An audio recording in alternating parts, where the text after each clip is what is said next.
चलो भैया, हम लोग पढ़ रहे हैं मूलानुपाती सूत्र पे आंकिक प्रश्न। ये है आंकिक प्रश्न है, एक क्वेश्चन हल हो चुका था पिछले टर्म का हम लोग को, ये दूसरा क्वेश्चन है। क्या कह रहा है भैया कि एक कार्बनिक यौगिक में C बराबर 62.1%, H बराबर 10.34 तथा शेष ऑक्सीजन। देखो बड़ी दिक्कत होती है जी, एक बात याद रखना, कभी भी किसी भी यौगिक का तुम्हें मूलानुपाती सूत्र पूछ देगा तो सभी चीज ध्यान दो, चाहे ना तो एक चीज बड़ी बारीकी से ध्यान देना, उसमें ऑक्सीजन की परसेंटेज वैल्यू दी गई है कि नहीं।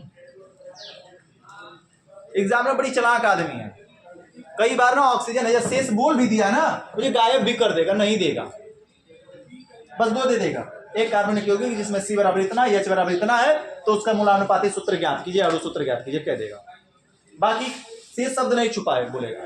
एक काम करना जरूरी, ऑक्सीजन दिया हो तो ठीक है, नहीं दिया हो, अगर ऑक्सीजन नहीं दिख रहा है तब तुम्हें सतर्क होने की जरूरत है। सभी को जोड़ो और जोड़ कर चेक करो कि 100 हो रहा है कि नहीं। अगर 100 नहीं हुआ तो ऑक्सीजन छुपा हुआ जिसको इसमें नहीं लिखा था। हालांकि जब बोल दिया कि शेष ऑक्सीजन तो निकाल देंगे हम लोग, नहीं लिखा होता तब क्या करते? क्या इन दोनों को जोड़ने से 100% हो जा रहा है? नहीं होगा, तो मतलब ऑक्सीजन छुपा हुआ है।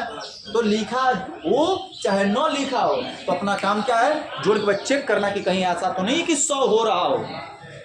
अगर 100 हो गया तब ऑक्सीजन नहीं है, अगर 100 नहीं हुआ तो ऑक्सीजन बचा हुआ है। अरे चलिए ऑक्सीजन हमारा इतना प्रतिशत, तब तो कुछ करने की जरूरत नहीं, जोड़ने घटने की जरूरत है क्या? अगर लिख दिया तो पिछले क्लास में था कि ऑक्सीजन हमारा 32%, तो घटाने जोड़ना पड़ता कुछ हमें? कुछ नहीं। तो चलो भैया निकालते हैं, ऑक्सीजन की प्रतिशतता कैसे निकलेगी?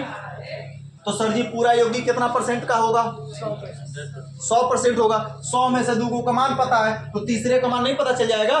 कैसे निकलेंगे? 100 में से इन दोनों को जोड़कर क्या कर दो जी, घटाई दो, तो कितना हो जाएगा? 100 माइनस इन दोनों को जोड़ेंगे तो 4 होगा, 4 होगा और 0.2 होगा और 6 1 7 72.44। घटा दो भैया, घटा दो, कितना आएगा? 6 बचेगा, 5 बचेगा, 9 में से 2 जाएगा, 7 बचेगा, 9 में से 7 जाएगा 2, 27 कितना बचेगा? 56। ऑक्सीजन की प्रतिशतता मिल गई हमको, ऑक्सीजन की परसेंटेज वैल्यू मिल गई। इसके बाद क्या करेंगे लल्ला, सबको पता है, जब परसेंटेज वैल्यू मिल जाती है तो क्या करते हैं, चार्ट बनाते हैं। चार्ट बोले तो इसमें होता है बड़ा बड़ा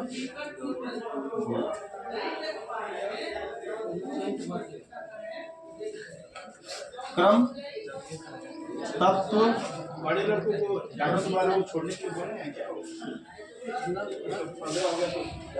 प्रतिशतता, अपेक्षिक संख्या, फिर आएगा अपेक्षिक मान, फिर आएगा सरल अनुपात। कोई दिक्कत है बच्चा? थोड़ा स्याही की व्यवस्था करोगे क्या? देखो तो है क्या होगी, थोड़ी बहुत एक बूंद निकल जाएगी, जिंदगी हो जाएगा।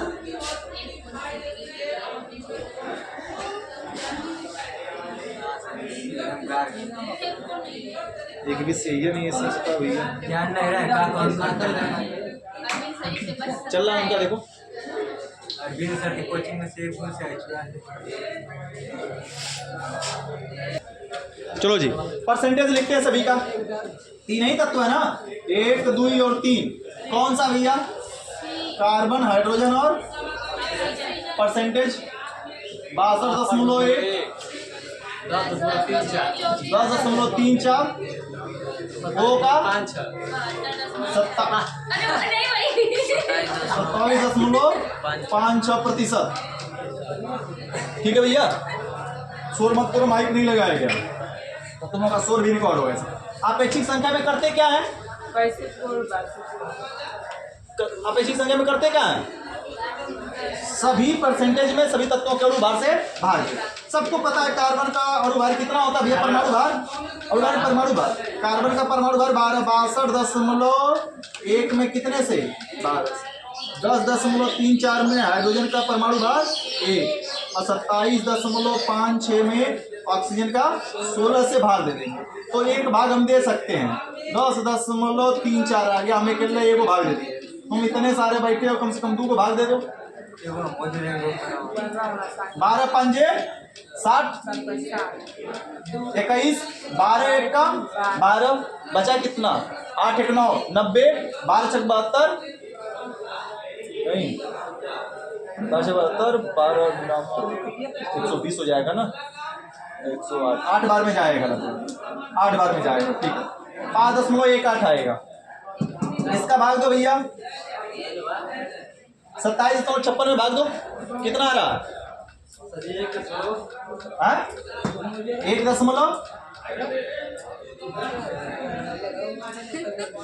बस खत्म।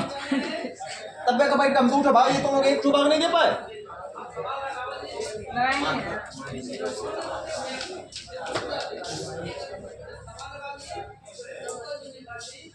ये भैया है 2756 बटे के 1600 से भाग दे रहा है। एक बार में जाएगा 1600 1 कम 1600, 6 5 1 1 नहीं होगा, 2 लगा देंगे, 16 दुना के 32, 16 दहा में 107, तो 16,000 हो जाएगा। ये 30 15 मानते, 29 या 45 चौको 60 75 90, 6 बार जाएगा क्या, लगभग 0 0 6 6 36 6 3 6 1 कम 6 3 9,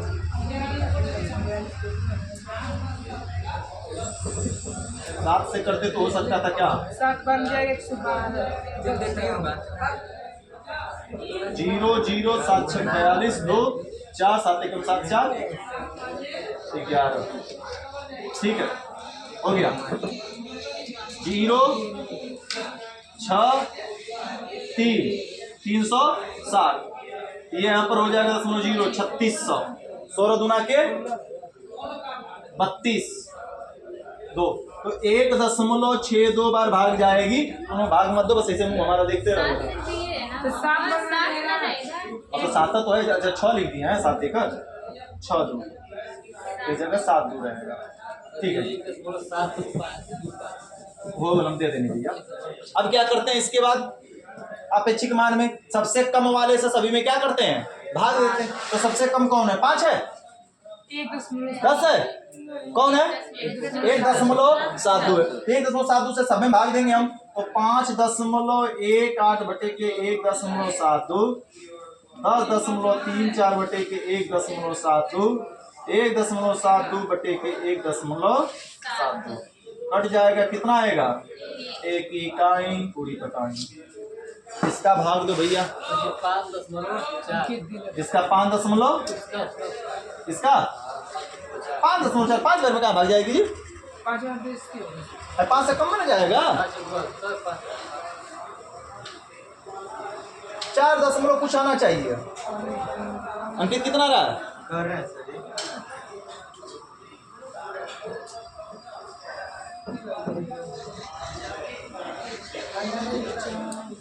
3.011, ठीक है, आगे बोलो।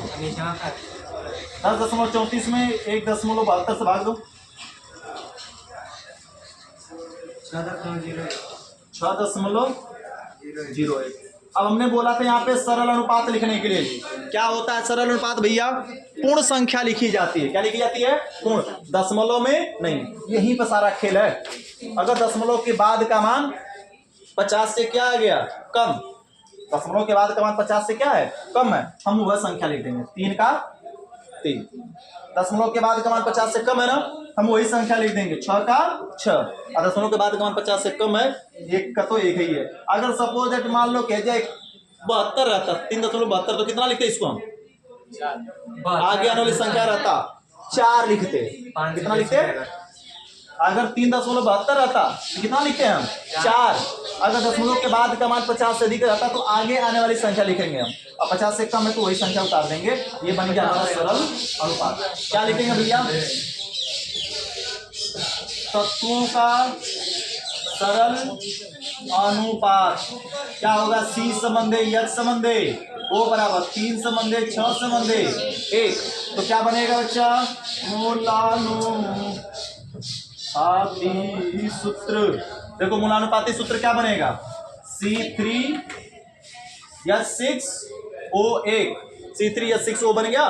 लेकिन हमसे पूछा क्या है, अणु सूत्र पूछा है ना, वो सवाल में क्या पूछा है, अणु सूत्र। तो सबको पता है सर जी अणु सूत्र बराबर क्या होता है, मूलानुपाती